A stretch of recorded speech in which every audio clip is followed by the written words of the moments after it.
Ladies and gentlemen, good day and welcome to the IDFC First Q4 FY24 earnings conference call hosted by ICICI Securities.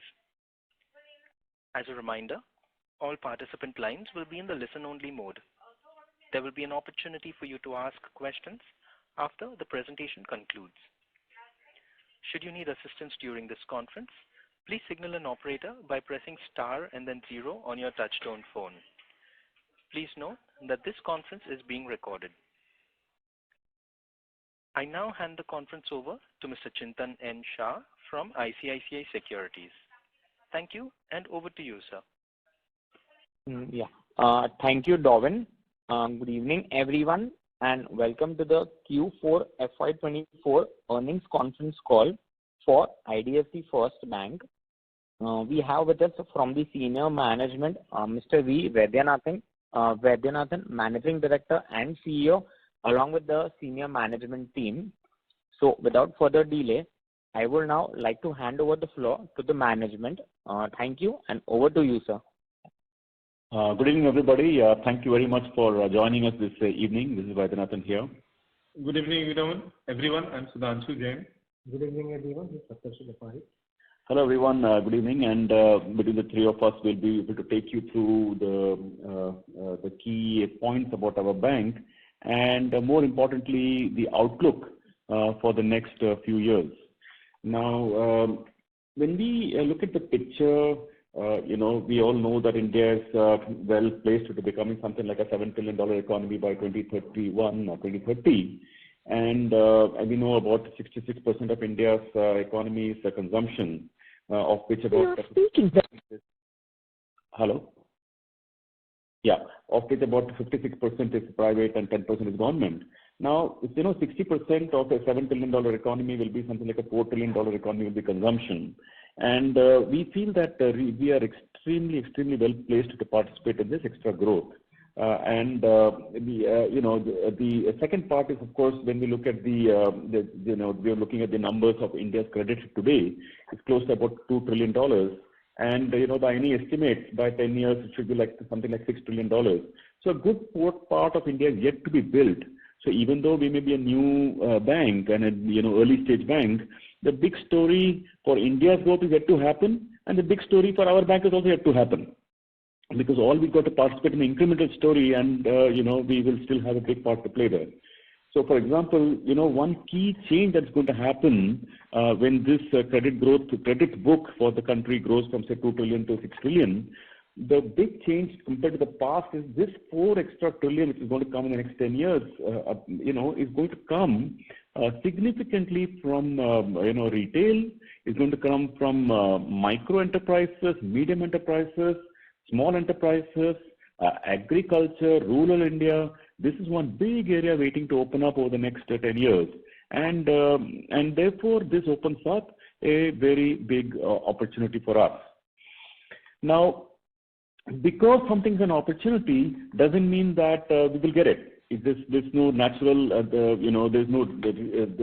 to be a reason why we will be best placed to get that opportunity. So today I'll spend a few minutes with you just sharing with you how we feel about how we are placed for that opportunity, and then of course later in the conversation we'll come back and discuss the financial results.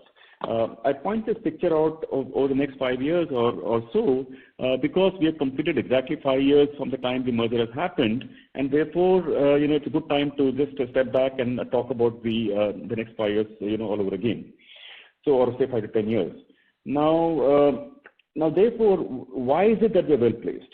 Now, one of the biggest things to be able to grow and participate in this new big growth that's coming up on all the sectors we talked about is basically deposits. We really feel that it's not today, not because we've been successful in deposits, we're not, building the story around it today. From day one, that is in December of 2018 or March of 2019, we have been maintaining only one line, that the bank has to really crack liabilities, has to crack deposits. If we solve for deposits, frankly, on the asset side, we really have a good machine, which is really tested now for 14 years. We get a good NIM, we get a good margin, we make a return on equity of over 20% in that. So really, assets is not a problem. We'll talk about that in a moment. Let me come back to deposits. On the deposit side, our deposits today is close to about total deposits about 2 lakh crores. Out of that, about 6,000 crores is certificate of deposit. So you can say customer deposits is like 1,93,000 crores. Now that is like not even 1% of the Indian banking system deposits, which is like 212 lakh crores. 1%. We are just 1%. Just put it in context. Now, because you're one doesn't mean you're going to grow. What is the reason again? The reason is that we have built a good brand, and a brand attracts deposits. This is one really big achievement our bank has had over the last few years. The brand is seen, let me say, in the as a really high quality brand, seen as an institution. And if it's seen as an institution, it automatically has some amount of, people get a sense of safety, security, comfort about dealing with the brand. Second thing is that as a bank, we have focused upon building really fantastic products. Now, our ZOP banking is one way of expressing when we say that, we mean to give customers, we don't want to touch the customer's pocket, for this reason or that. When we charge a lot of fees to customers, then it is always tempting for any bank to say, okay, I'm charging 2 rupees per, for a particular transaction, let me make it 2.5, and the bank books a lot of fee income. We charge 0, so there can be no temptation for product managers to, there's no opportunity for in product managers to just touch it by this combination or that combination. This option doesn't exist. So therefore, when we make fee income, we make it a truly clean way. We sell a particular product. We sell, for example, credit cards. We say, okay, put a photograph on the card and pay me a fee of 500 rupees.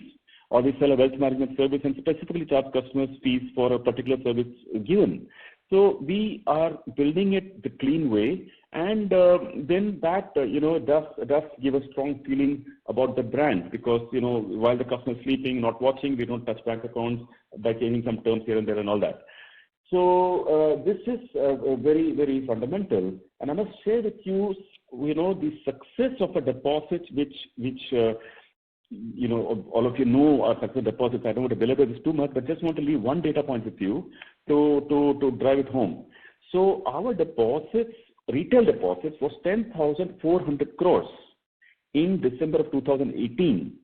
Now today, that retail deposits alone, just leave everything else out, retail deposits alone is 1,51,000 crores. That's a growth of 1,41,000 crores in retail deposits in 5 years in this bank. And mind you, we were a new bank. Now, I look forward to more optimistically about our deposit growth for the next 5 years for a reason. If you think of, large banks, let me say, the largest bank in the country, let me say, having maybe 40-45 lakh crores of deposits. These banks, or many of the other large banks as well, they have a large deposit base, and they get, deposits from two means. One is called ETB, existing to bank customers. So here, if you have a large deposit base of say 40 lakh crores, you credit interest to those customers straight away of 5% in a year. The same customers bring some more money, and then you're done. You're done with 7-8% growth just by existing customers. The second engine to fly on is new to bank customers, where you've got to bring customers from outside into a bank. So many of these banks straight away get benefit of ETB. So there are two engines. Our bank has been flying on one engine, which means because we're a new bank, we only got new to bank. We do not have an existing base. Now, when you will wake up and say, now we already have 2 lakh crores, now these 2 lakh crores will give us some deposits anyway. So our engine 2 is, so therefore our the reliance on NTB will come down, and therefore our ETB itself will start giving some deposits to us. So this is one reason why, gradually as we gather momentum, we'll have two engines to fly rather than one. And, flying on one engine for the past 5 years has been more difficult. Subsequent years are going to be easier. So this is one reason that makes us very confident. Therefore, we have already put out a guidance that we will be this 1.5 lakh crore of retail, which is totally about 2 lakh crore of total money, 1,93,000 of retail of total deposits. We have guided that this will be 6 lakh crores in 5 years. Let me tell you pretty straight and honest that we don't see a risk to this at all. We believe it will be achieved, and we don't need to go crazy on interest rates, anything like that. Just normal interest rate, what we're doing today. Probably it can even drop it over time, but still this 6 lakh crores we feel is very achievable for the reason I described to you. The second thing that's going on is that if you see large institutions, they've been building the capabilities. They've been part of large ecosystem creation. Someone has cracked the entire broker market. Someone has cracked the entire, NRI market. Someone has cracked some of these markets for 15, 20, 100 years, or maybe for 40 years. In our case, these are still being built. For example, our current account business is still being built. Our ecosystems are coming along. But the good thing is that whether it is supply chain financing, whether it is, getting the accounts of the small retailers, merchants, traders, it's all hard work because you've got to build them brick by brick. But good news is that we are really doing very well on current accounts. Now it's coming along pretty well, gathering momentum. We are very confident that current account business will grow into the next 4 or 5 years. And again, once you crack, once you get deeply embedded in an ecosystem, then that machine, then fires for itself. So that's about deposits. The second part of the story I want to share with you is the fact that we are now a universal bank. Now this is point number 2. First I described assets, liabilities to you. Second I want to tell you universal bank. Now universal bank, there is some, extra, let me say, stability of earnings across multiple lines of businesses in a universal bank. In our case now, we're not just, large, so to say, it's not a large retail bank. That's not the way we're thinking about ourselves also. So we have retail, SME, rural, of course. We also have corporate. We build fantastic solutions on trade now. We've got very good digital solutions, cash management. On wealth management, it's just been 5 years. We have our wealth management business now touched something like 16,000 crores. And it was like 1,600 crores 5 years ago. It's like 10 times growth in the last 4 years, not 5 years. The last 4 years, it's grown 10 times. It's like wealth management is just flying off the roof for us. I mean, off the charts for us. So there is something special about our products. In everything we put, we have something special. We just don't make regular products. And the rest is the brand takes it over, distribution takes it over, digitalization, powers it up. So second part, therefore, the universal bank, for example, wealth management, NRI banking, we're developing, making strong inroads, treasury solutions, all in all, universal bank.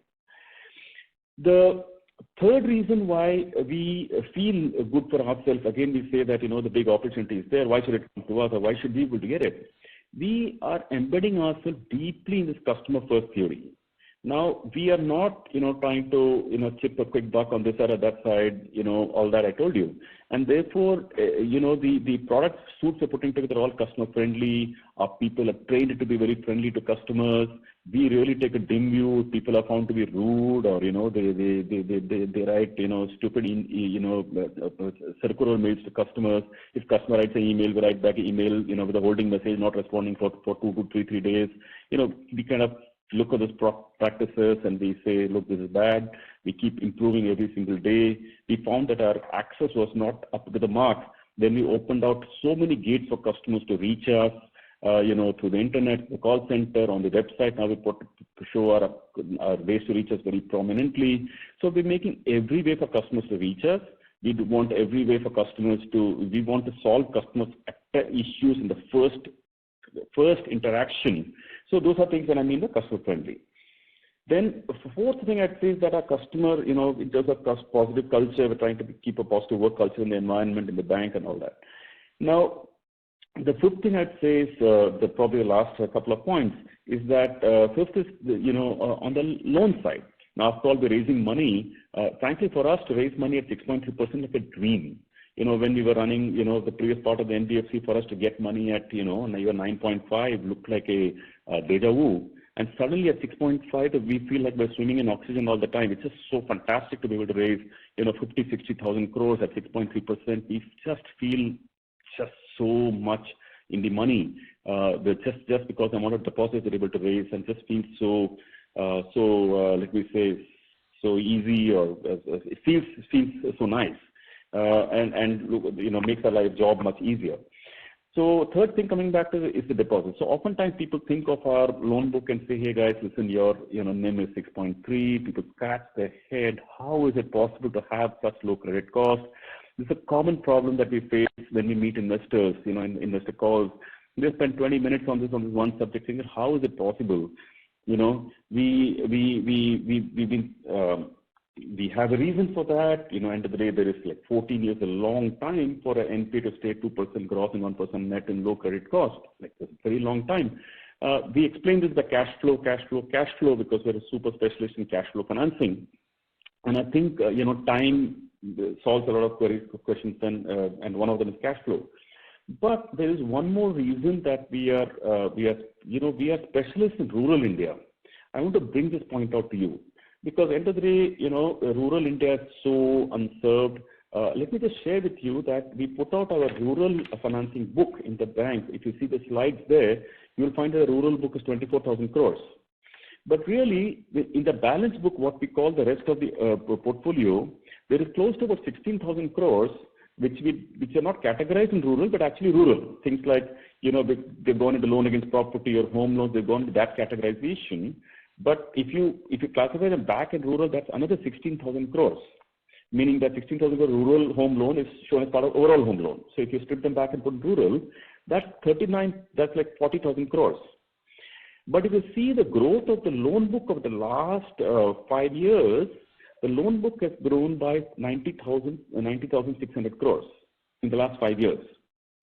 And 90,000 crores of loan book and 34,200 crores has grown in rural financing alone, which means 38% of our incremental book built in the last 5 years has gone in rural. Now, this has, helped us meet two, let me say, I don't like to say birds with one stone. I don't like to say that someone can kill birds. But let me think of some of the metaphors. Frankly, it's a bad metaphor. So let me just think of some of the. Let me say we solved two problems with one solution. So, which is what are the two? So one is we're able to get good margins because the rural India products, for example, our products in rural India are JLG, of course. We do micro enterprise loans, we do micro housing loans, we do micro LAP, we do commercial vehicle, we do tractors, we do all that stuff. So we do KCC, we do two-wheeler. So we just started recently gold loans. So think of it, the product suite is large. So the benefit of starting a diversified portfolio in rural India are two things. One is it gives us net interest margin, which is pretty good. It gives us to play in a market that is underserved, underpenetrated massively. You can just do enough and enough business and keep going forever, and it's not getting saturated at all. So that's one big benefit. We get margins. Number two problem we are solving is PSL. Now, when we started in March of 2019, we were short on PSL by a big margin, and we had about 75,000 crore of IDFC book. We had about a 25,000 crore of capital first book. That's about 1,04,000 crore. And believe it or not, we had 3,500 crores that we had placed in RIDF, which means that we were not able to meet our PSL requirements. And we were placing money in RIDF at some really ridiculous rate of some 3.5% locked money for 7-8 years and all that. Because we built a rural business so strongly, our RIDF outstanding, so we are now able to meet our own requirements and able to sell portfolio to the market. That's a surplus. And therefore, now we are making a bit of a profit by selling PSL certificates. And therefore, our RIDF bonds outstanding has come down from 3,500 crores to 926 crores. So that's why I told you that two big benefits we're getting, not one, which is I told you is the better margin, and second I told you we're solving a PSL problem, which by the way is a big drag on the bank. The third problem we're solving for is also asset quality. Because somehow, for whatever reason, the rural people are that much more conscious, more sensible. They're not exactly supported by lawyers and all that stuff. They pay the dues, and they just that much of God-fearing or whatever. Credit performance fantastic. Our gross NPA is not even 1.5, net is not even 0.5. So it's behaving very well, and we monitor that closely. So let us say these are the three benefits that we're getting on that front. So the reasons why I told you therefore is that we have developed some, why we said I thought the conversation in India opportunity is going to be very big. But more important than that, we are well placed because we have unique products on the asset side, which can give good margin at low credit cost. And so that's a very, very unique capability our bank has developed. Second, I told you the liability side. The last thing I want to say is that a bank has invested, is investing on technology all the time. Frankly, technology investment, a lot of people say, okay, guys, I invested well. It's not about investment. That way, it's not about, pumping money down technology. People can do stupid things in technology also. You can move a lot of things to cloud, and just if you move the whole architecture to cloud, as it is, without using the tools and technologies and well integrated, cloud, then it's as good as just keeping it on-prem, just scaling it more on infrastructure. Those are not really value adding. We have developed some really fantastic, capabilities of bringing our data lake together in single source of truth, a golden source of truth. We have migrated all our systems. Individual business units are no longer going and pinging the individual systems. They are now going into a single source of truth with the data lake. These are fundamental architecture capabilities the bank is building below the hood, which you can't see as an outside investor, that there are really very powerful things happening at the bank on the technology front. So that's, and then of course, if you have a strong stack of technology, of course, you can build the rest of the, UI, UX, and then we're focusing on that. So last thing I would say is technology. And of course, finally, to be profitable is a very big plus, because frankly, when we're posting losses for, 2019, 2020, if you met depositors, of course, I must say that people were still good to us and, give us a lot of deposits, but it's still, a little bit back against the wall when you're raising deposits and the bank is posting losses. So, it was hard. And now, 2 years of profit, last year 2,400 crores, this year 2,900 crores.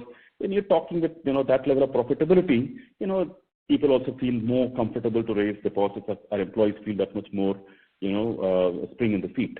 And lastly, of course, ESG is become a big deal. We never focused as much on ESG before. Business, we thought it was natural ESG. We were not looking at it with a frame, and we didn't study it so closely. But the more we're studying ESG now, we are finding, oh my God, we could have done so much more.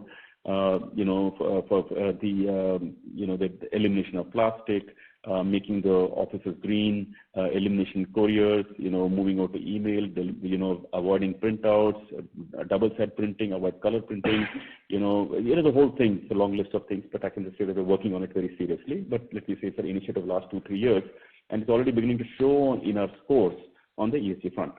So let me just say that these are important foundation blocks the bank is building. And at least if you ask me personally, I'm very bullish about our bank for the next few years. And for for this quarter's numbers, you may have seen it. I'm quite happy to open it up for any discussion.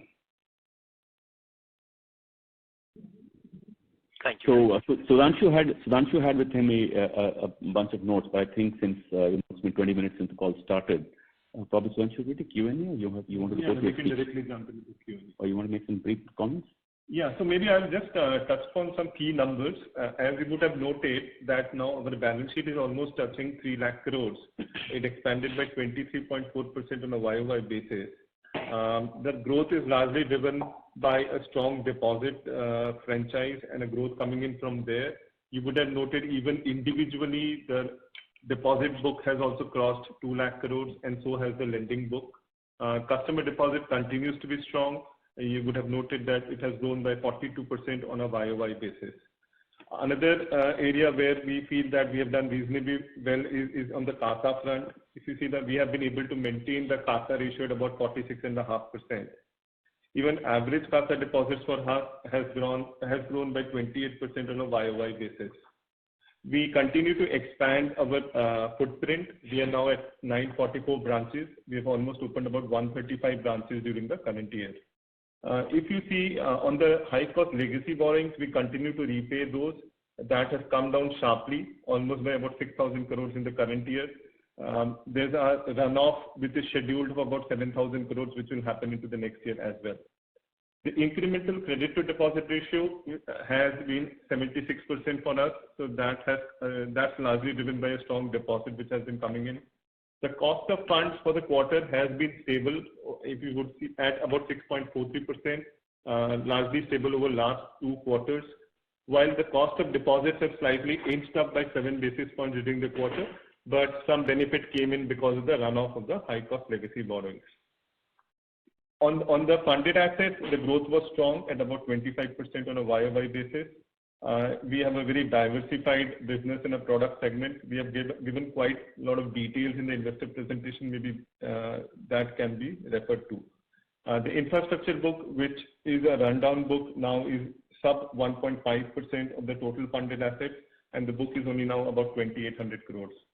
Credit cards, again, that's a relatively new business. We have already issued about 2.5 million credit cards, and the book is now at 5,500 crores. The card spends have been quite strong for us. It has increased by 58% on a YOY basis. Quickly touching upon asset quality, you would have seen that our gross NPA is now less than 2%. In fact, it's improved by 16 basis points during the current quarter. And the net NPA is also now down to 0.6%, with a sequential improvement of about 8 basis points. If we exclude the infrastructure book, which is the rundown book, in fact, the GNPA is more like 1.55% and net NPA is only 0.42%. We are maintaining a healthy PCR of 73% on the book if we exclude the rundown infra book. Similarly, on retail, the GNPA is now down to 1.38% and the net NPA is only 0.44%. The standard restructured book is now only 0.31% of the funded assets. Point to note here is that 95% of the book is secured in nature, and we are holding about 20% provision on this book. The SMA1 and the SMA2 book, also the retail book, is stable around 0.85%, and on the corporate side, this number is actually quite minimal. The gross slippages for the quarter were lower at 1347 crores compared to 1421 crores in the previous quarter. This is almost a reduction of about 39 basis points. Similarly, net slippages were down to 724 crores as compared to 866 crores for the previous quarter. And here also the reduction is about 16 basis points. Moving on quickly to profitability, the profit for the year is up by about 21%. At 2957 crores. In fact, we had slightly higher treasury gains in FY23 as compared to this year. And if we exclude that from both the years, then the growth in profit is actually 28%. Profit for the quarter was marginally up at 724 crores as against 716 crores in the previous quarter. Core operating profit was very strong. It grew by 31% and happy to report that it has now crossed 6,000 crores. The net interest income has grown by 30% on a YOY basis. The net interest margin on an AUM has improved by 31 basis points during the year. Fee income also had a tremendous growth that increased by about 40% on a YOY basis, and large part of this was retail-led, which you would have seen from the presentation that almost 93% is retail. Operating expenses increased by 33% on a YOY basis. The increase was, I would say, across employee expenses due to business volumes, due to branch expansions, increase in some tax expenses, and so on. Credit cost as a percentage of funded assets was at 1.32% for FY24. We saw some normalization during the course of the year, and this was around 1.5% for Q4 FY24. Moving on to the last section, which is capital adequacy. The capital adequacy stands at 16.11% for us, vis-a-vis CET1, with CET1 ratio at 13.36%. During the year, because the RBI had increased certain risk weights, we had an impact about 100 basis points on the overall capital and about 82 basis points in CET1. LCR was strong at 118% at March end, and we continue to maintain healthy levels around LCR. With this, I have covered broad numbers for the quarter and for the year, and we can move to the Q&A. Good. We have good 30 minutes, friends, for Q&A, so please make yourself comfortable. And feel free to ask us really anything you feel like at this stage. Thank you very much. We will now begin the question and answer session. Anyone who wishes to ask a question may press star and 1 on their touchtone telephone. If you wish to withdraw yourself from the question queue, you may press star and 2. Participants are requested to please use handsets while asking a question. Ladies and gentlemen, we will wait for a moment while the question queue assembles.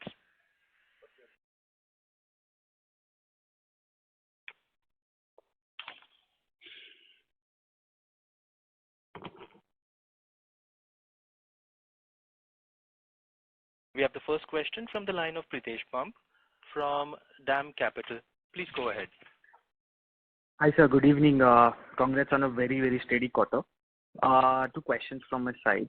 One is, as you mentioned about the deposit franchise being more now sustainable and can run on a two-engine side. So will it be possible to outline that if the cost we should not incur the cost we were incurring earlier, given that the branch banking was a major cost center earlier? Can we see that inflection point from now on, that the cost, the OPEX ratios will start moving down? Yes, of course. You should expect that from us. So any targets, because our guidance does not include any, in next 5 years, any cost side type of guidance, but anything you can outline for next 2-3 years? See, by end of this year, we expect the cost-income ratio to be roughly flattish for the next 2 quarters. And Q3 and Q4, we see meaningful reduction. So like Q4-ish, so clearly we feel we'll be in a strong wicket. The reason is actually simple to understand. As all of you know, our credit card business will start moving to profitability by Q3, Q4, so we're bang on plan. If you remember, we had always said that by 25-ish, end-ish, it will start moving, and by 26, we'll make money. So that crucial inflection point is coming towards Q4 of this year. Did you put out product segment by segment cost information? Yes. Can you show that screen to me? So for example, the credit card business, our cost-income ratio in FY22 was 240%. In FY23, it's 164%. In FY24, it is 116%, a big drop. And by FY25, we expect it almost, sub 100%, it'll come below 100%. So this is one reason why we expect the Q4 to look very good. Similarly, our cost-income ratio on retail, rural, and SME business is running at 55% now for 2 years at a stretch. So it could marginally come down, but it's stable at 55. Should come down, of course, in due course. Our wholesale banking is running stable at like 33%. So therefore, the only drag was liabilities. So coming to your, so therefore, just to conclude the point, we feel that with scale, our cost-income ratio should start turning down, but material, let me say, in Q4, Q3, Q4. Sure, sir. Second question was on basically a lot of discussions around tech and how things are happening in the industry. Just a small question was that you have some of the products where you have leadership in, for example, FASTag, you have significant UPI volumes. How are we geared up to handle these kind of volumes? Because these seems to be a niggling issue in the industry. Actually, our bank, let me just say that we've been, nobody can ever be too sure, first of all. Okay, this is an area we always watch for, and, frankly, we can never be complacent. Let me say, we can never be too secure. We have, because we're conscious of the risks of the tech or not being invested in tech can play a role, we have been implementing, let me say, the latest technologies. Many of you call us a high-cost bank, and, you call us names. But I can just say that it's well spent, that I can assure you. So we have invested in the best CRM system, in the best ticketing system, in the latest versions of the middleware. Our applications, are let me say, the best of what India has to offer, because some of these things are, they're industry standard. So, applications are applications. We have built a really good engineering team. We do performance testing literally all the time of our engineering teams. We are building fantastic, I don't know if you, Pritesh, yourself have used it, or maybe anybody else who can speak on this forum, and over 200, 300 people are here. I can almost tell you that any one of you would have experienced the bank, experienced us, not just known our brand name, experienced us. I would say that you would say really good things about our app. Our app is really becoming fantastic. I'm scared to use the word fantastic for ourselves, but let me just say good. Let me just say that probably our app is really good, and we're developing its response time is really very good. Our uptime is fantastic, really, on almost all lines of business. So we have, let me just say, we invested wisely in technology. And as I said earlier, it's not about the money we spend, it's about how we use them. So we really spend a lot of time right at my level, my one-down level. We don't take, we try not to take any chances. And if we find any issues, then we take it very seriously. If anyone else flags an issue to us, we really jump, up and down to figure out how to solve it in the quickest possible time. Our board is very engaged. Our board also is, even at my level, I understand technology. My subordinates understand technology. My two-down understands technology. Our board has a specialist of understand technology. We all put an effort after that. Sir, got it, sir. Thank you so much. All the best. Thank you. The next question comes from the line of Gao Jaishwam with Shontao. Please go ahead. Good evening, sir, and thank you so much for the opportunity and congratulations. Just want to understand on the deposit front. We've been doing a fantastic job in terms of outgrowing everyone's deposits. But when I look at the deposit per branch, that has shown a pretty good growth of 14% in the fourth quarter, which is similar to that 12-13% in the fourth quarter of last year. So I just want to understand how should we think about branch level deposit growth going forward? When do we think we will actually outgrow the industry, right? Because the industry deposit growth is at 13-14%. So on the branch level, when do you think we will see ahead of industry deposit growth? If you think in terms of vintage, we've just been 5 years. I reminded you earlier that our deposit in 2018 was 10,000 crores, which is, you think of it like a starting. So in that sense, we are new, okay? We're not like, So, but our deposit per branch is already running at 200 crores, just for information, Gao. 200 crores per branch today. So there is something very strong about the way we have built the capabilities of our employees. Of course, a lot of it has got to do with the digital, some has got to do with the culture. They're like crazy about customer service. We really get pretty, we take that. So I think got culture, service, tech, all that is coming along. So I'd say that we are now in terms of, we don't want to only depend on branches because we feel that's not efficient. In tech, you invest once, you can multiply it minimum, you can give far better returns than invest in branches. So our incremental going in thesis in the next 5 years is that we don't need as many branches. We just don't need as many branches. We feel that our current tech is firing very well. So as many branches meaning that if we, in other words, to grow to our current deposit base of say 2 lakh crores, we needed say 950 branches. It doesn't mean to take the business to say 4 lakh crores, we need 1,800 branches, and to take to 6 lakh crores, we need 2,700 crore branches. Not like that. It's not needed anymore. For example, when we take our book from say currently 2 lakh crores to 6 lakh crores, we don't expect to add more, not more than maybe just about maybe 500, maybe 700 branches more or 600 more. But it's not 2,700 more. So the incremental throughput per branch for the bank is very good. I mean, what we're saying is that deposits will grow disproportionately more than the number of branches we will add. That we are very clear about. Got it. So that's good to hear and very clear. And do you mind, in your FY25, your next 5-year guidance, do you mind share with us what kind of assumption are we assuming in terms of per branch deposit growth? Because I guess that affects our cost assumption as well, right? So just want to understand a bit more on that. See, we have said, to be very specific, we have said that currently we have 900. We said we will get to 1,800 branches. That is 2x.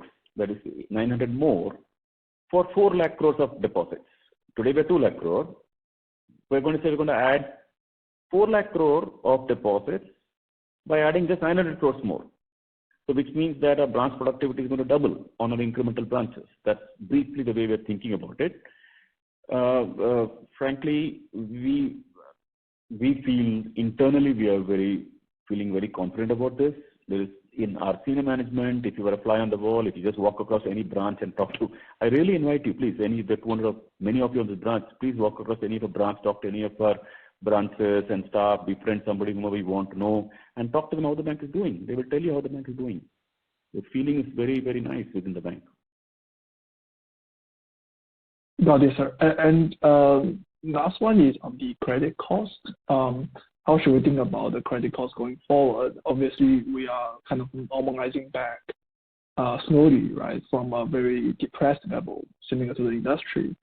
So do you think this process continues slowly in the next year, or how should we think about this, sir? See, credit cost is a direct benchmark of what happens, that the input parameters that flow into that become a credit cost, like how the check bounces are, collection efficiency, etc., that lead to it. Now, we are finding very stable performance on our books. We feel that our credit cost for the next year could be, currently it's about 1.3. As it normalizes, we expect about 1.65 or so next year. But it'll be more, it's likely to be more, front-ended for a reason I'll describe later if we have time. But we feel Q3, Q4 credit cost we expect to be quite low. And think of it like almost like a flat line all through the next year. But think of it like a 1.65% next year. Got it. And our fourth quarter credit cost per your calculations is what level, sir? Didn't get the question, sorry. Sorry, for the fourth quarter, what's the credit cost per your calculation? Per your definition, what's the fourth quarter credit cost? For the full year is 1.3. Just wondering for the fourth quarter, what's that?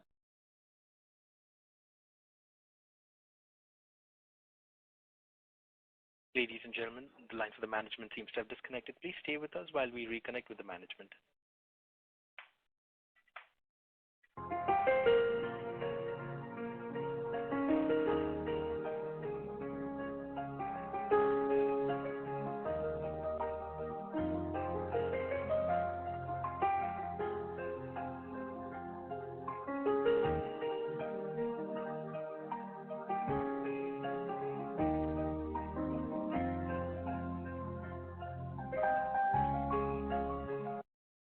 Ladies and gentlemen, the line for the management is reconnected. Sorry for the drop line. So your question was, what was it for the quarter? It is 1.5% for the quarter. And next year, we're guiding for 1.65%. Actually, we feel internally more like 1.6, but think of it like 1.65. So 1.5 for the quarter. Got it, sir. But what is, I just want to just flag once again, what we feel very, at least good about us within this, is that it's not that our yield of the book is high or NIM is high. The fact that we're able to do that with low credit cost is a very unique capability. We really believe that. So, but your question on guidance, I told you now. Got it. Thank you so much. Thank you.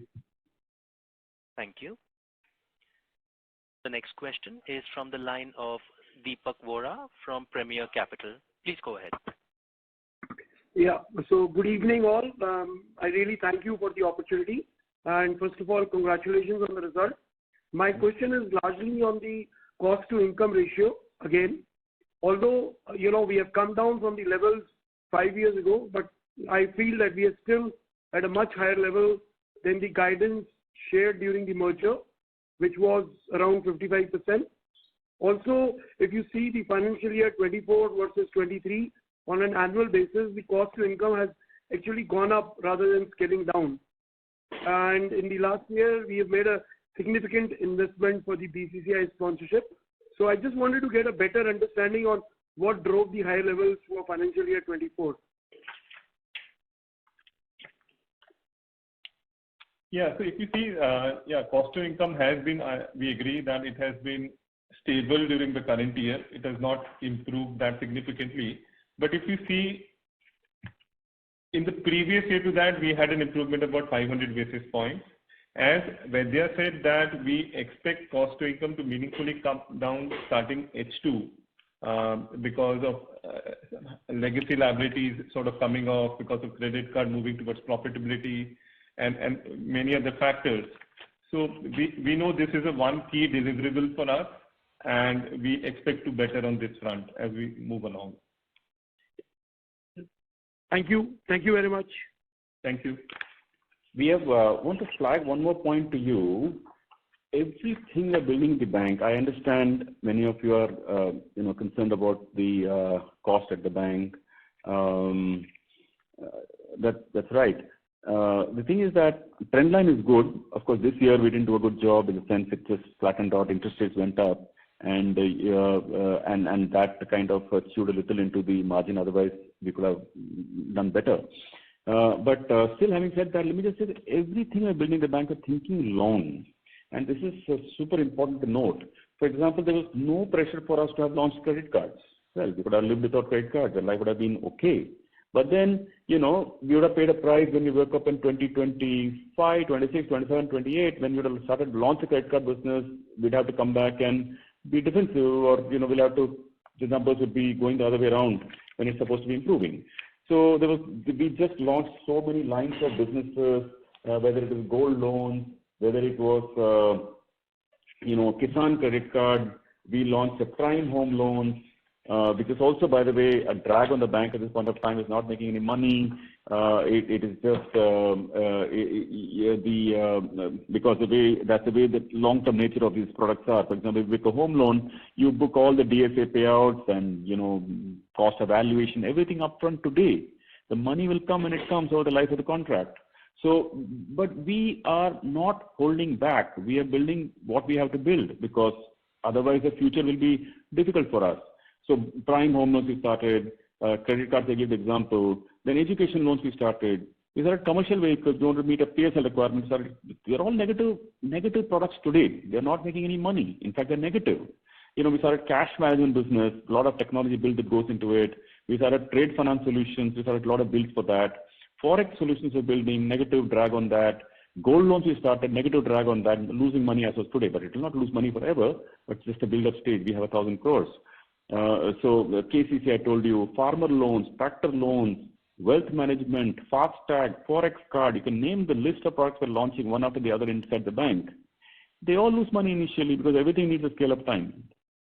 So that's why we are confident that once they all start gaining, momentum and they come out to the J curve, then you wake up in 26, 27, 28, 29, they'll all be throwing back cash. Perfect. Thanks a lot. Thank you. The next question is from the line of Prakhar Sharma from Jefferies. Please go ahead. Hi, Vedya and team. Congratulations on the performance. I just wanted to ask you on a couple of things. One, could you, give some sense of, the loan growth expectation, let's say how you're building up for the next year? And, as the operating efficiencies start to play out, maybe credit costs start to normalize at a slightly higher level, in a 3-year view, what should we think of ROA, ROE terms? Thank you. Yes, so Prakhar, maybe I'll answer that question. So loan growth has been 25% in this quarter. If we see, in fact, on a quarter-on-quarter, the growth is 6%, and within that also in certain segments we have slowed down, like consumer loans has slightly come off. Even digital loans has not grown in that proportion. So we feel that loan growth would be more around 22 to 23% into the next year. Moving on to the credit cost. As Vedya guided, we should range around 1.65%. And certainly our endeavor on ROA would be to touch more closer to, I would say, 1.45, 1.5% in next 2 to 3 years. So, and Prakhar, by the way, thank you for your research report on us. It's so detailed and in-depth. Wow. It's a great job. So thanks so much. Not because you said good things about our share price, but just the quality of the report is something that you're super impressed with. Prakhar. Thank you. Thank you. Best of luck. Thanks. Thank you. The next question is from the line of Nitin Agarwal from Motilal Oswal. Please go ahead. Yeah, hi, good evening, and congratulations on a strong performance. And really, the deposit progression is nothing less than outstanding, sir. So, hearty congrats on that. Thank you. So I have two questions, sir. Like, first is on the LAP portfolio growth. So after a gap of 4-5 quarters, we have seen a double-digit growth in the LAP portfolio. So how are we looking at this? Has there been an improvement in the credit environment? And this used to be one of the main businesses, and now seeing this traction this quarter. So anything more to read into this? And second is on the liquidity coverage ratio, because while the deposit growth has been very strong, but still there has been a slight drop in the LCR on a sequential basis. So what has really caused that? These two Let's take questions. one by one. See, LAP, frankly, whether it's LAP or any other business, it's just in our hands. We can book as much as we want. This is we are a small player. We have fantastic tech capabilities on being able to originate loans with good asset quality. So, well, if you need to do more, we don't have to relax any credit norm. We just have to just open some more locations and we're in. So really, currently LAP is growing 20, but we are moderating more with the amount we want to grow, keeping the amount of capital in mind. We should be, thinking of raising capital now. So we want to make our capital run longer. So we are more conscious about how much we want to grow the balance sheet because in a given year. And that's why we guide for this 22%, which Ranjit said. So the short point is therefore that we don't have any problem. You don't have to worry about growth for our side. It's in our hands in that sense. With quality, not to worry. Now LCR, frankly, it's marginal. I don't think there's any specific. If you keep going the way we're growing deposits, we are very clear. The next year deposits also will grow. We'll keep our LCR, certainly no higher than 80%. Okay? No, LCR. Not LCR, I mean the CD ratio. CD ratio. CD, yeah. But CD ratio next year, for example? Yeah, should be around 75 to 80. Should be 75. So we are so confident, Nitin, that on a deposit story, that next year also, I mean, by the way, it's been 5 years going, our CD ratio, our incremental CD ratio is really very good. And we believe even next year we can keep it, under 80%. And on LCR maybe. Yeah, so Nitin, on LCR, we would continue to maintain around 115% levels. And so we feel quite comfortable. We don't see it as a challenge. Whether 115, 120, some of the zone will always be there. Yeah, so some liquidity got deployed during the current quarter, but we feel quite comfortable. Okay, sure. Thank you so much. Yeah, nothing to worry. Yeah, thanks. Right. Thank you. Thank you. The next question is from the line of Rohan Mandora from Equirus Securities. Please go ahead. Thank you, sir. So just continuing from the previous question on LCR. Sir, on the previous 4 quarters, if you look at, the LCR has been more than 120%, but in this quarter for 4Q, annual average we are giving 114. So is there some reclassification of deposits that's happened? That is what I wanted to understand. That is one. Second, sir, thanks for the elaborate discussion on the rural business that we are building. So if you could just help us understand what would be the rural ROE that we are making right now. And second, if you look at the last 5 years, it has been good from a monsoon's perspective. So in case the macro turns adverse in that, are we building in some safeguard buffers on that portfolio, or what would be thought process around that? Why don't you take the LCR question? I'll come over the rest. Yeah, so as I mentioned to Nitin, that of course we were maintaining slightly higher LCR into the previous quarter. This quarter we have come down to about 114% on an average. One is we did not want it to play the rate game. It's quite intensive, as you know, right, in the last quarter. So we feel that even into the future quarters, we should be able to maintain LCR comfortably around 115%. So it's more, I would say, a quarter phenomena where slightly some normalization has happened, but we feel quite comfortable on that. Like we answered the previous speaker, Nitin, this is like not business as usual. There is like lots of liquidity. In fact, if you do a smell check in the market, and I really request you do that, you find out, will you ever find a bank ever in any corporate fighting for deposits in a large corporate? And there are a lot of these names that go around during year end. Somebody wanted to pay 500 crores, 800 crores, 1,000 crores. We just genuinely say thank you to them, saying that look, we're just not there in this. We just don't need it. And that's because our retail flow is so strong that from the branches and everywhere, so strong, we just don't need it. So I assure you, please check. There is nobody will ever tell you that our bank is out in the market for the bulk deposits. It's not there. So coming back to the point, so therefore we're good. Now on the rural front, just follow up on that, because the investment is also gone up by almost 19% Q on Q. So that should have typically prompted an uptick in LCR because liquidity has actually increased. So that's where there was some confusion. No, but we clarified that. No, currently it's a lot of liquidity. Think of the 1-2% here or there. It's not. Let me just say it's not material amount. Okay. Now let's come back to the rural question. Now, the rural economy. It's not about rural economy, urban economy. I think people just kind of give stamps and tags like these. We don't like these kind of classifications. They are not. This is not one homogeneous rural market, no homogeneous urban market. ऐसा कुछ नहीं होता है. So the thing is that within rural market, there are just so many markets. For example, if you're giving a home loan, a loan against property, or you're doing a good cash flow assess models, then they all have, then they perform well. And you have to treat them over cycles. And we have seen, 14 years. Let me tell you what is 14 years so that you just get to appreciate that better.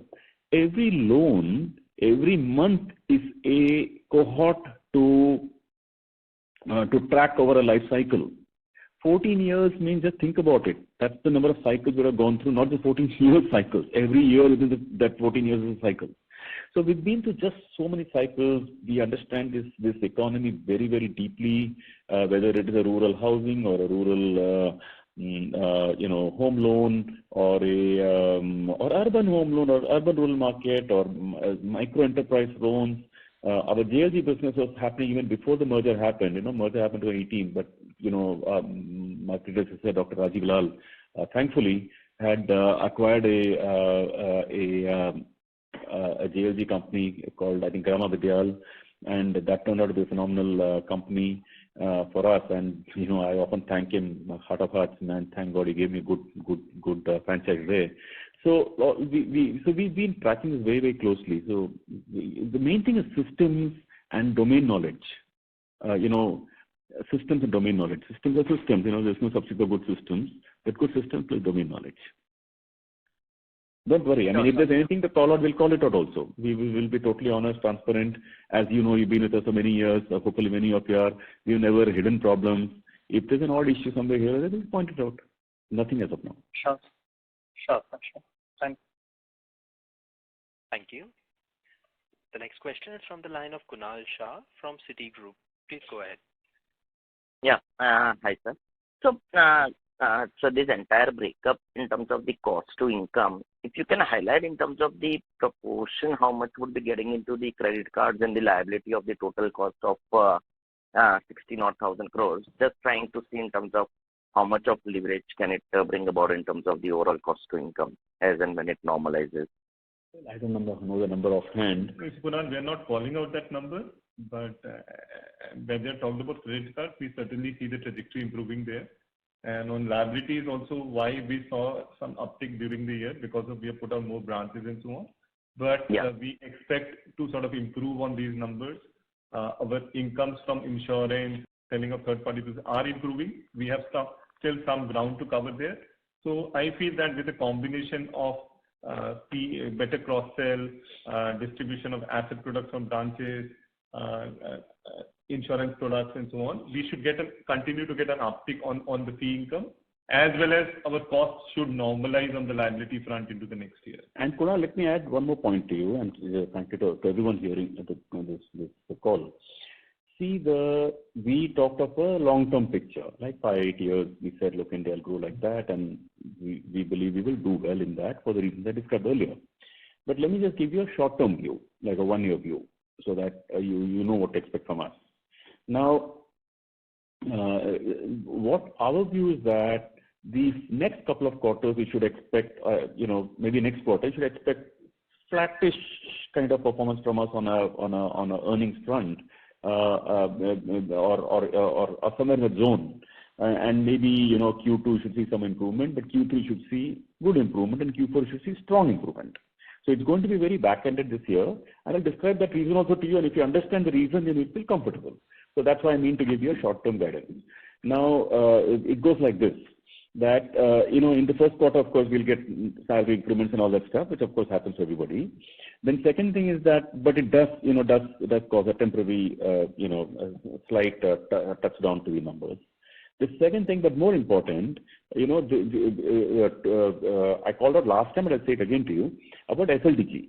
So we are good players in the digital market, and there are certain partners with which we do business. Now, we were earlier in a model whereby when we did a digital loan, the full income, maybe 17-18% came to us, and the full credit cost came to us because there was no FLDG.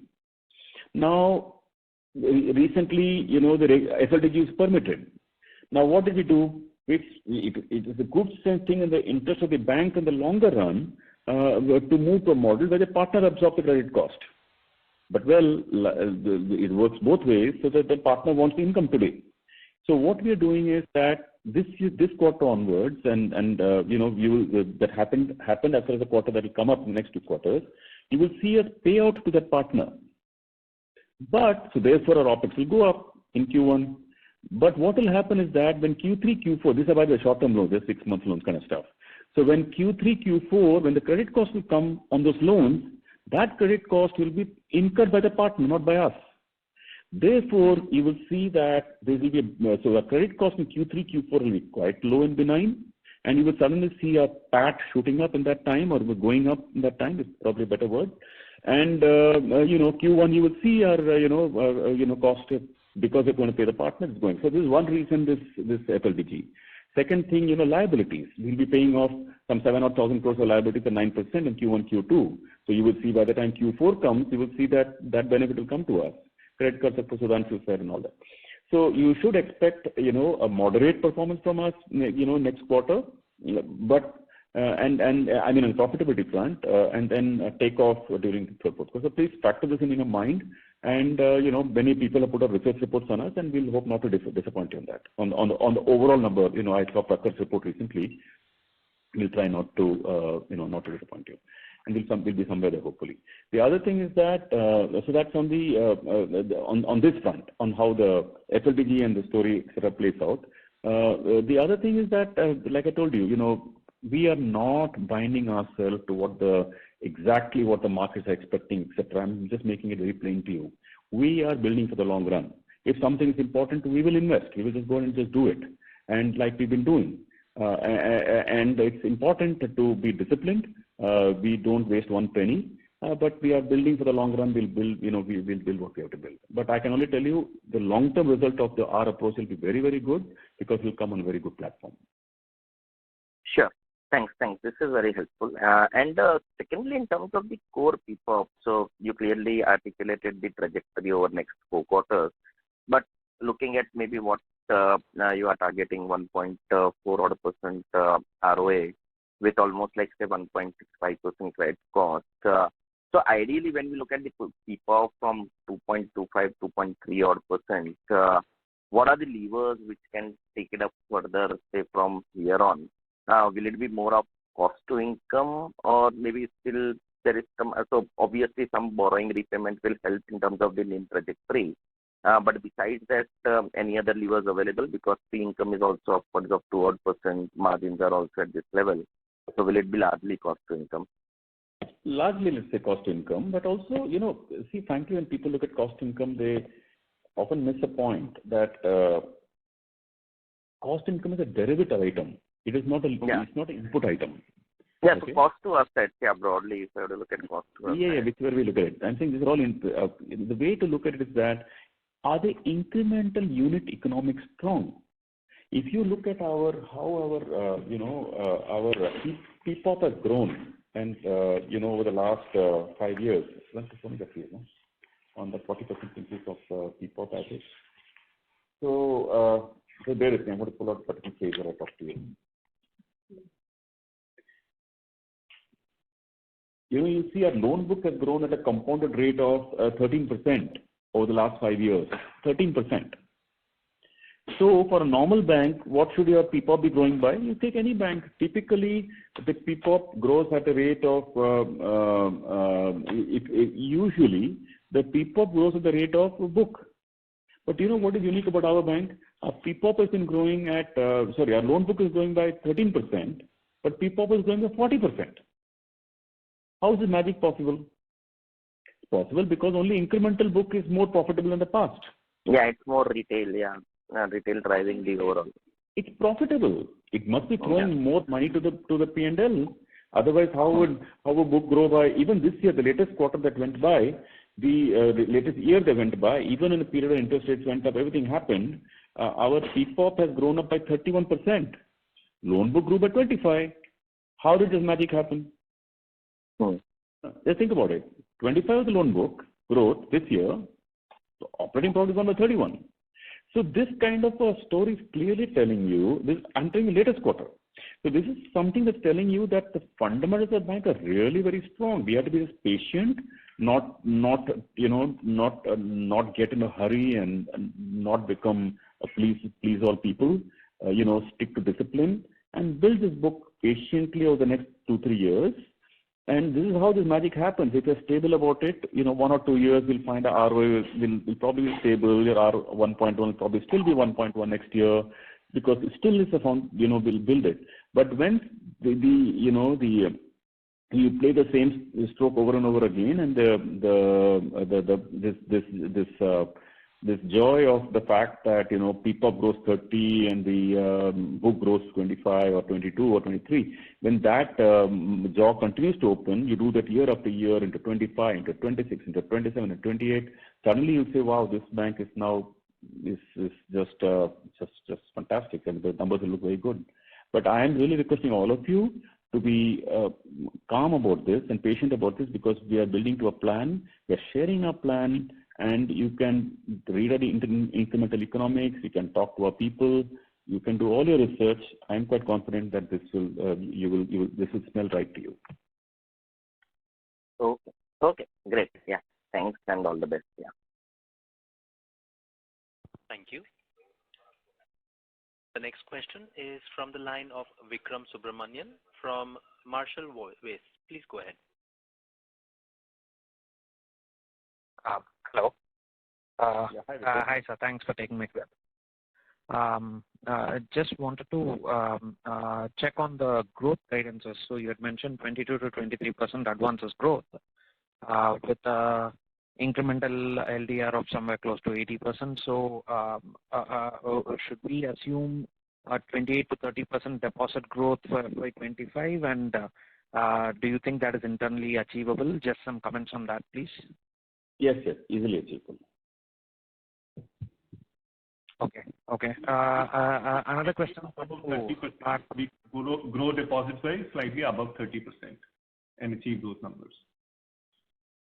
See, one key thing, Vikram, to note, and it's a good question, by the way, is that our bank is doing 2 jobs today. Okay, this is very important to note. We are funding our own growth, and we're repaying. So that's one item. And second is already repaying, also paying, the legacy liabilities, which is, the bonds and all that. So Sudhanshu, if cumulatively of the bonds for the last 5 years, how much has it paid off?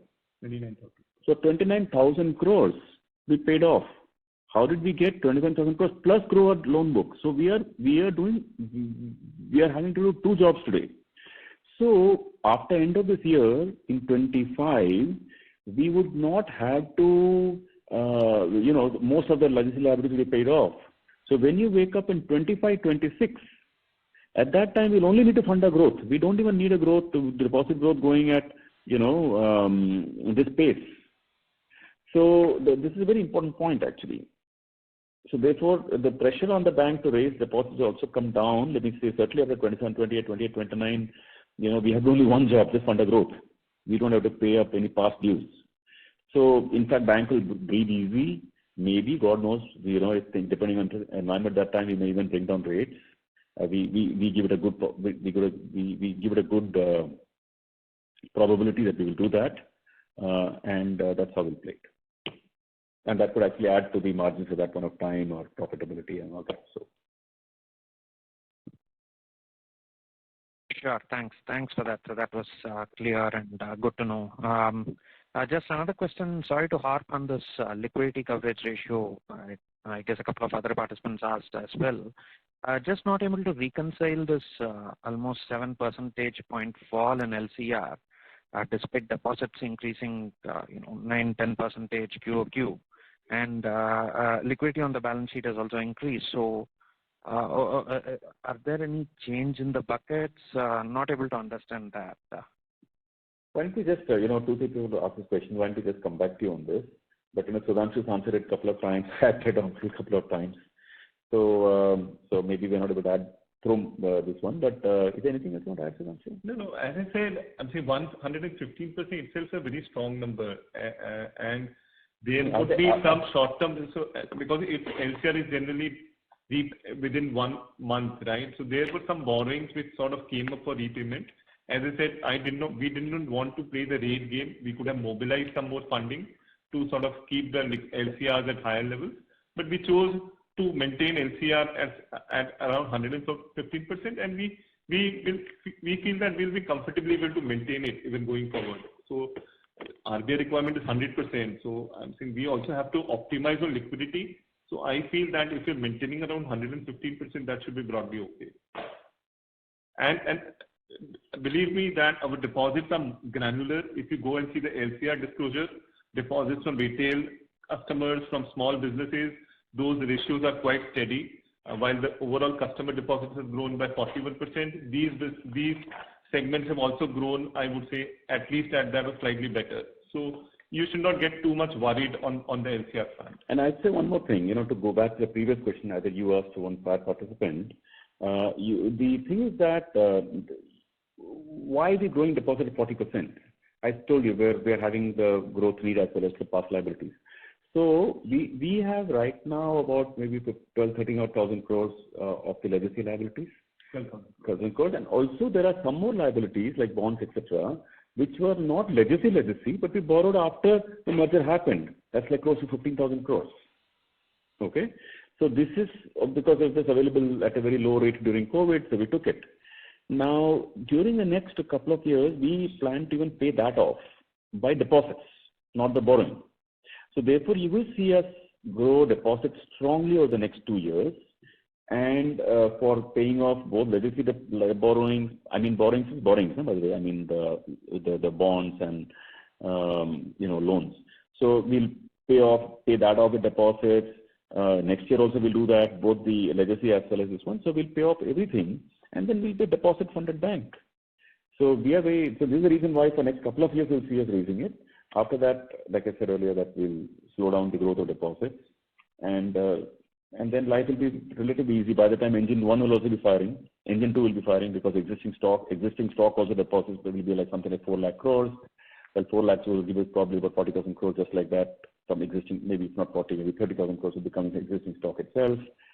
So you should see us, maybe dropping rates like I said earlier. Sure. Okay. Thanks. Thanks for that, sir. Thank you.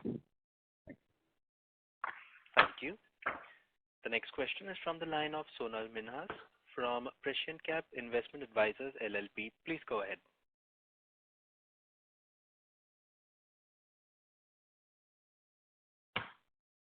Sonal, the line for you has been unmuted. You may proceed with your question. Hi, sir. This is Sonal Minhas. I hope I'm audible. Yes, Sonal. Hi. Yes.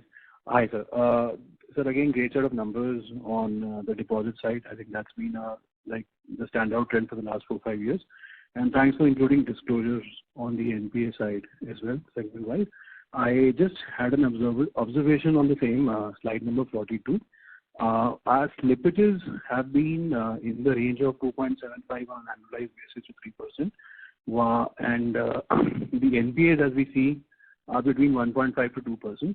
So I just wanted to understand subjectively which segments are we slipping more? Are we putting some speed breakers among these segments, specifically mentioned in slide number 42? Anything subjective commentary on that would be really helpful. Thanks a lot. I don't have the specific slide on hand right now that I'm referring to, but let me just take a question generically. Yeah, the question is, where are we slipping more? I think that's where. No, that's fine. So see, there are some businesses. See, first of all, the blend of our slippage on a net basis used to be about 2% on a net basis. We always have gross, we always have recoveries, we always have a net. So that's like 2% odd. Yeah, 1.8. 1.8% right now, but maybe 2. We are quite comfortable with 2 also. And since you provide for about 70% or 70% of that 1.8 becomes 2 becomes like 1.4ish. You guide for 1.6. So you think of it like that. But usually, obviously, needless to say, your home loans will slip the least.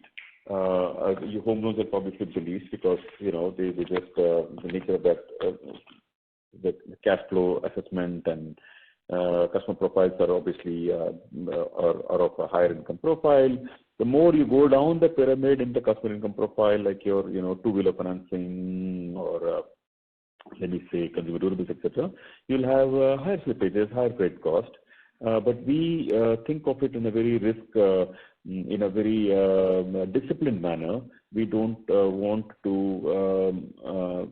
We just don't want to run any one business that really outstrip the whole book, or we're not so greedy about income to post, etc., all that stuff. So we want to be disciplined. We have a particular mix we play to. That mix has been very stable for long periods of time. And, as a combination, we are quite confident that this number will talk about gross NPA 1.38, net NPA 0.44. Think of it, we'll maintain it. And if odd month goes up, nothing ever stays stable forever. 130 can become 140, can become 145, God knows. But, it's never going to become 2% or 2.5%. We will not give you those kind of shocks. It won't happen. I mean, it will be like in that zone. It will just meander because it's not going to come down also forever because, it's come down sharply. But think of it like stabilizing from here on those fronts.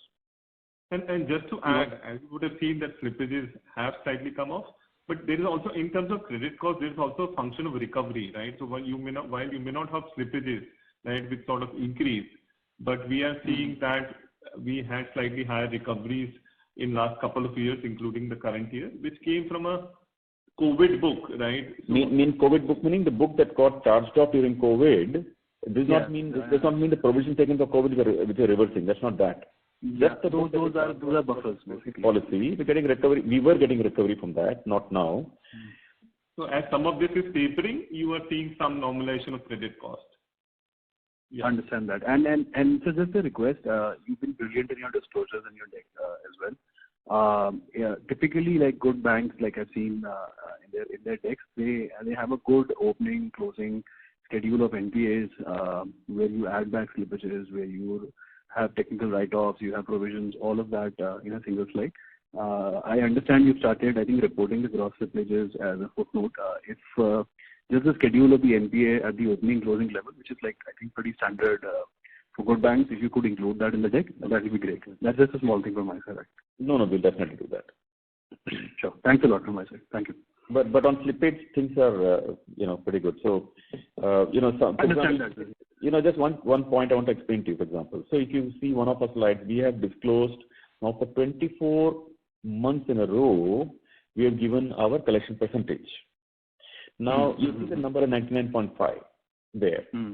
Now, frankly, that number is a very important number because, if you keep 99.5, you're only going to have 0.5 slip over to be 0 to 30, 31 to 1 to 30, because that's 0 to 30. So 31 to 60, and the next bucket. So that 19.5 is very important. But if you see the 19.5, it is a composition of many products, which is coming as composite one item. You could go to two-wheeler financing, you see the 99. If you see for consumer durables, you probably see the 99 point something. If you see that the home loan, probably will be 99.7. So the fact that but the composite comes to 99.5. So the products which are running 99 and not 99.5, they will have a credit cost of maybe 3%, while home loan will have credit cost of probably 0.1% or something. So the blend is what eventually becomes the credit cost, and that we told you 1.65. We're quite comfortable with it. Don't worry about it. Except I'm saying this now so that you all can expect it from us properly. I don't want to. I wanted to be aware and comfortable with it that Q1, Q2, because of the way the flow plays out, because I don't know if you remember or not, a couple of quarters ago, we pointed out that we moved over to a 90-day NPA recognition. We were earlier 91 days. because of some technicality, and therefore the cycle works out in such a way that in Q1 and Q2, and also because of the FLDG matter I talked about, you will see a relatively higher credit cost, nothing like out of the ordinary, but just to tell you relative. And Q3, Q4, you will actually see it, flattening it out. So by Q3, Q4, what will happen? Income also will grow up because the book would have grown. The credit card liabilities will have happened. Q3, Q4 credit costs will come down. So that's why we are pointing out the fact that expect moderate performance from us on a PAT front next couple of quarters. Q3, Q4 expect better from us. And also, let me also point out to you that the core fundamentals meaning the liability growth, the deposit growth, NPA, asset quality, all that are the core. Those are input parameters. That will be very strong every quarter from now on for 4 quarters. Got it, sir. Got it. Thanks a lot, sir, for a detailed explanation. Thank you. Look forward to speaking more. Thank you. Thank you. Folks, it's been a long time. Can we close the meeting, guys? Sure, sir. Yeah, or anybody else? So we have one question from the line of Mr. Jay Mundra from ICICI Securities. Okay. Please go Yes, sir. Yeah, hi, sir. Thanks. We will close, sir, after this question. It's not a question, actually, just a small clarification. You also, I think, clarified in part, but I think for the benefit of all, if you can, suggest that this quarter we had a credit cost of 1.5%. Now we are saying that, for the next 2 quarters, it may go a little up, maybe 1.65% for the full year FY25. But in the second half, FY25, it should decline, right? So mathematically, it looks like that first half FY25 could have slightly higher slippages. Of course, a part of this could be normalization, but is that the understanding right, that the credit cost may go up, but then it will come down in the second half? Just a small clarification. Thank you. Yeah. See, the thing is, no. First of all, it's not like any slippage issues and nothing like that. First of all, we'll be aware that just want to take you back a little in time. If you notice, any bank has to disclose gross NPA, net NPA. We take it 5 steps back. We are showing the credit underwriting norms. Then we are showing collection check bounce. Then we are showing a full trend of 24 months of collection percentage. Then we are showing our SMA. Then we are basically showing the full feeders that is coming into the NPA. Then we are showing product-wise NPA. So you can see the full chain transparently end to end at our bank. You just don't have to see the NPA. Okay, that's number one. Now, in this flow, therefore, to your question, so our Q1 and Q2, the reason I told you, right, the technicality of the 1991 day, etc. And also, Chennai versus floods. So on the JLG portfolio, the flow was relatively higher, but that's already started normalizing. But to some extent, you will see, let me say, a portion of that coming through in the Q1. But these are like normal cycles that happen, and or flood can happen somewhere and people can pay and they can pay later. So some of these could be these are the reasons that you will find some technicality.